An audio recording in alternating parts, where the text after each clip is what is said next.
What's up, my box truck bosses? It's the business doctor, and welcome back to another episode of Box Truck Bank, where we discuss all things box truck. And today I'm going to be discussing 10 tips on how to survive in this economy with a box truck. Before we get started, don't forget to like, comment, and subscribe. I really appreciate the support as I continue to try to spread knowledge and empower box truck bosses all across the world. So let's jump right into it.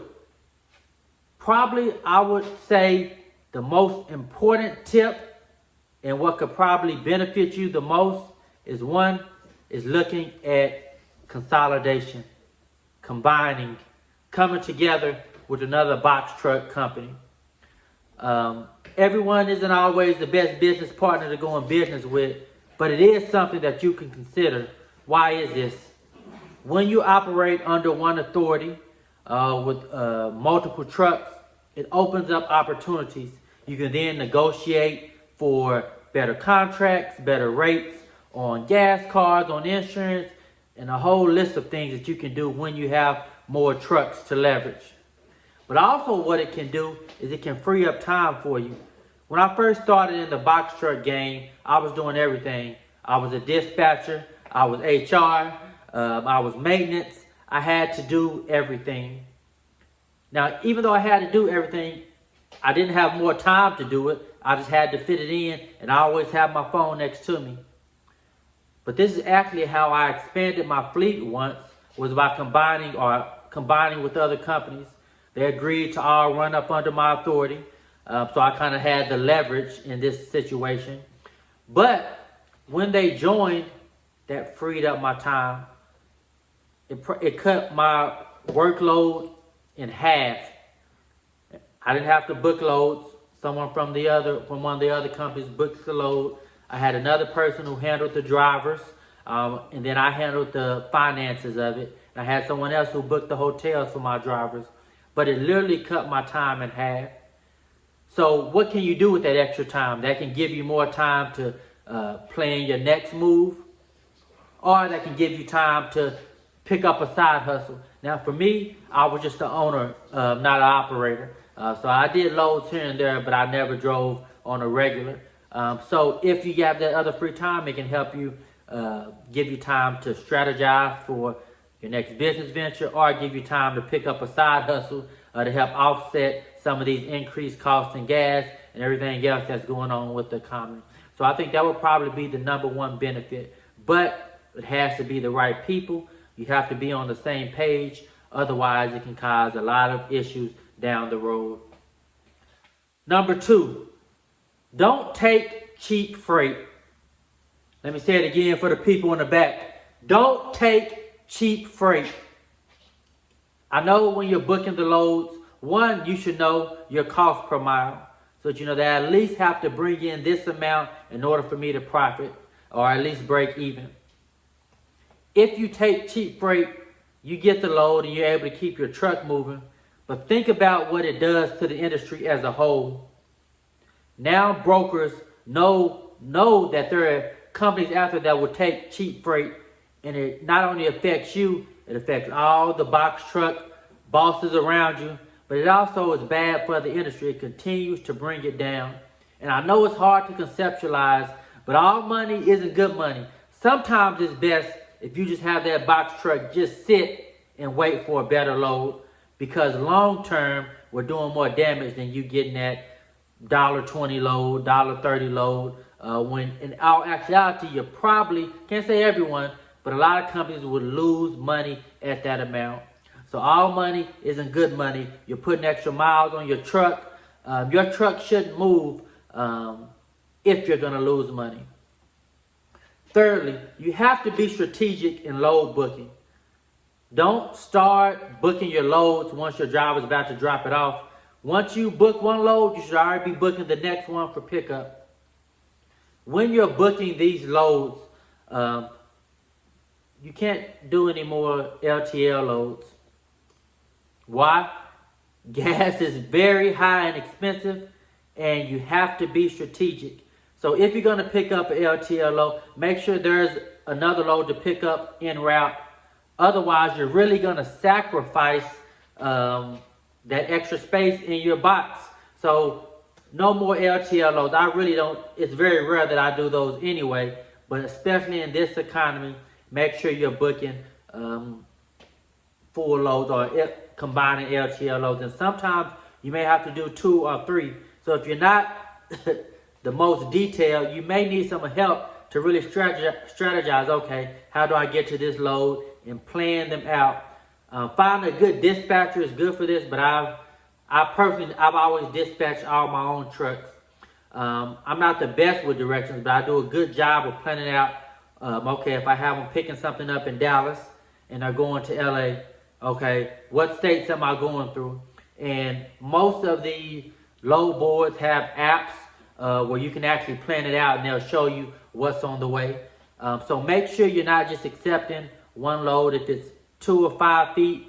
Sometimes you may even need to check. I had a load one on Facebook Marketplace.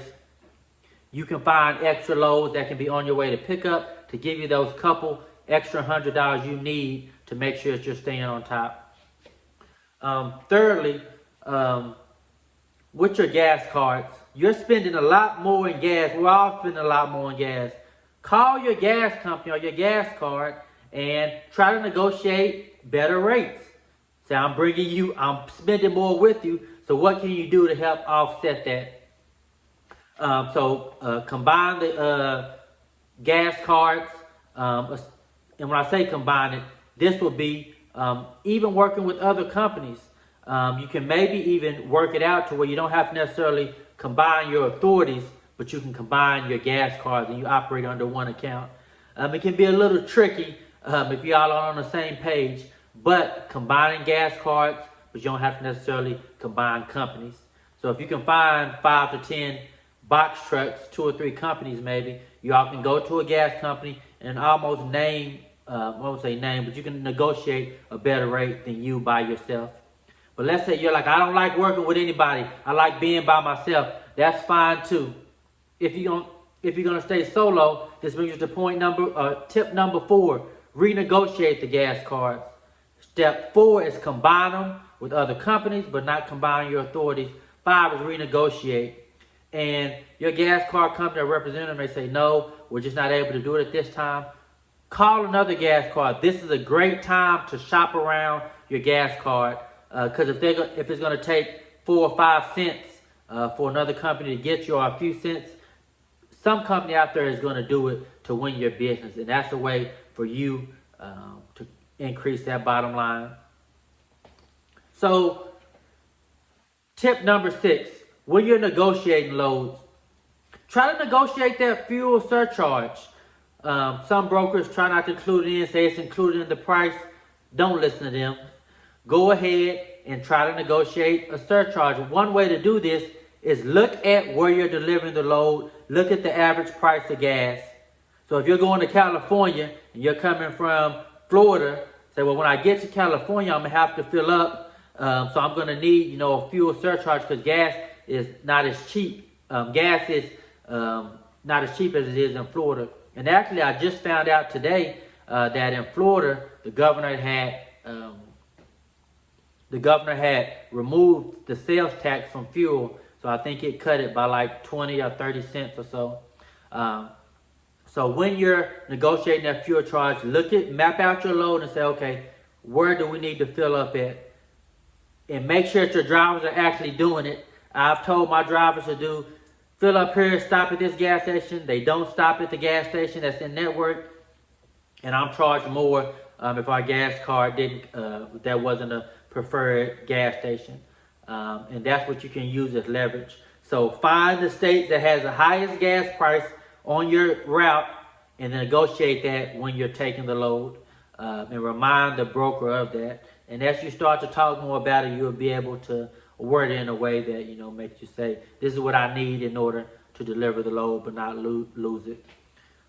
Point number 7, and you should already be doing this, is negotiate detention time. Negotiate detention time. I forgot to do this on some loads and it cost me because those are loads I've been waiting. There have been instances where I've had drivers wait at the shipper for 12 hours. 12 hours.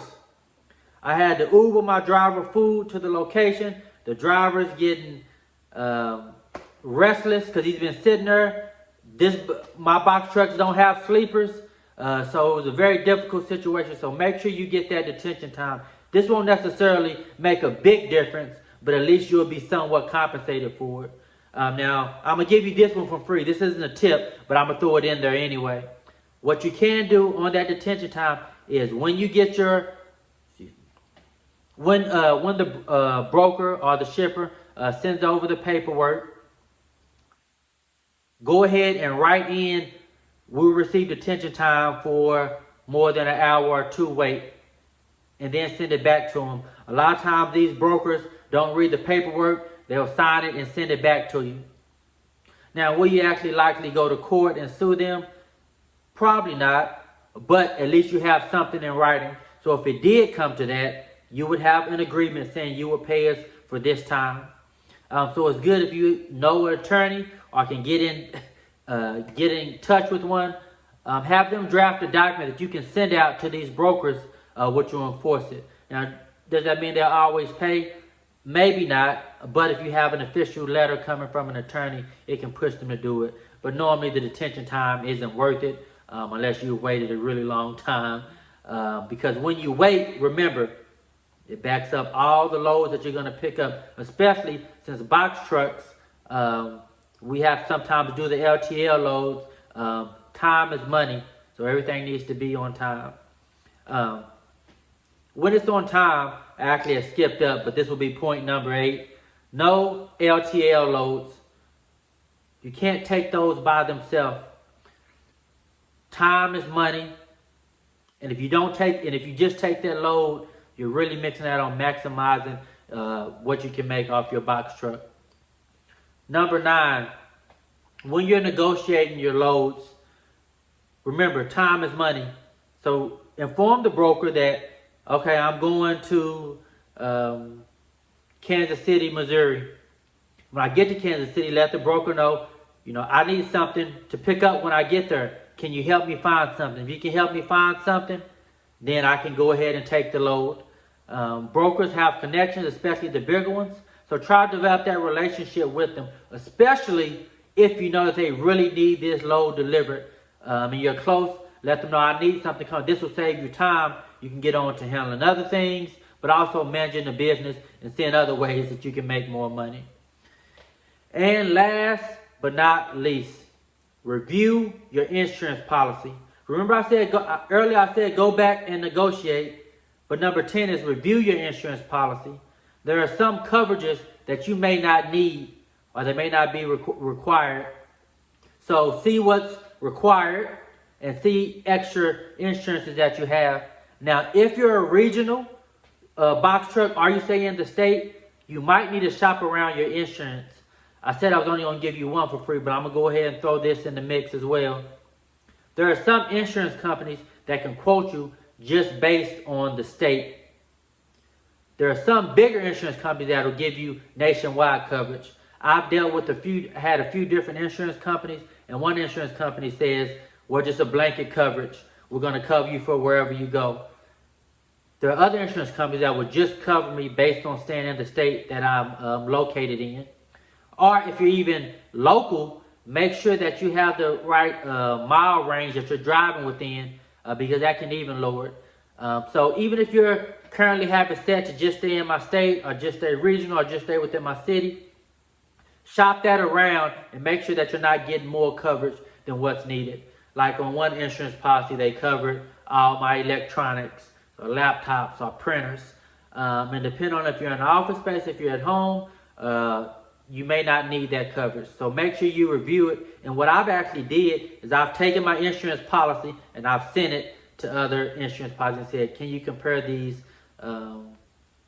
face to face, or can you compare them side by side so I can see exactly what I'm getting? So these tips may not change the world, but hopefully it'll help you operate more efficiently. It'll help you to keep trucking and being profitable. Because remember, we help serve the nation.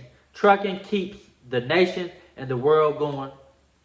So when you feel like giving up, make sure you're being as strategic as you can. And I hope that you all will be profitable and successful. Don't forget, if you have any questions or interested in consulting, you can contact me at boxtruckbank@gmail.com. Don't forget to please like, comment, and subscribe. And until next time, I'll see you, box truck bosses.